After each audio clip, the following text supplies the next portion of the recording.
Chers amis, bonjour. Heureux de pouvoir échanger un petit peu avec vous, même si ce sera un peu unilatéral. Mais effectivement, la transition générationnelle, c'est bien vouloir réinventer l'entreprise. Il faut le faire, mais de quelle façon? J'ai bien peur en tous les cas, et je partage avec vous mon sentiment, qu'à force d'écrire sur le sujet, de créer des événements sur le sujet, de disserter sur le sujet, on finisse petit à petit par faire plus de mal que de bien. Parce qu'en réalité, on est en train de faire une dichotomie totale entre X, Y et Z, alors que nous sommes tous des êtres humains, quelle que soit notre génération. Évidemment, évidemment, nos aspirations ne sont plus les mêmes, pas tout le temps les mêmes, notre rythme n'est parfois pas le même, bien que dans certains cas ça reste à prouver. Et puis, il y a une certitude, c'est que nos aspirations changent en fonction des époques. Mais ceci étant dit, ce n'est pas une raison pour augmenter les clichés. Je vous propose de les démonter, les clichés. Je vous propose de faire l'expérience de la baisse du niveau de jugement.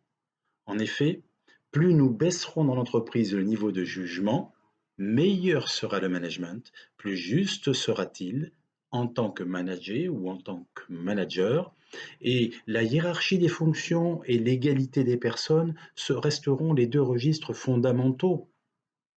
Seulement, pour obtenir la crédibilité en tant que manager, pour être crédible, il faut véritablement comprendre ses collaborateurs.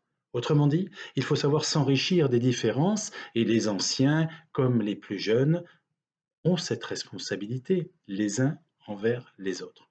Oui, plus de considération les uns pour les autres, quel que soit notre âge ou notre génération, c'est ça dont nous avons besoin, c'est ça dont l'être humain a besoin.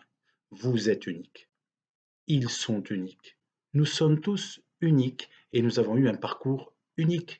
Et dans ce parcours de vie qui nous a conduit à avoir des appétences comportementales, des appétences mentales, des appétences qui nous ont permis de créer notre propre système de valeurs, eh bien, c'est dans le respect de ces appétences, dans la réponse aux besoins qui a été généré par ces appétences, que se trouve la clé de la transition générationnelle, et je dirais de toutes les transitions. Aussi, nous devrions avoir un but dans l'entreprise, c'est de créer de l'unité d'esprit afin d'obtenir une réelle unité d'action. L'inverse ne fonctionne pas. Si vous avez une véritable unité d'action, ça ne veut pas dire que vous avez une véritable unité d'esprit.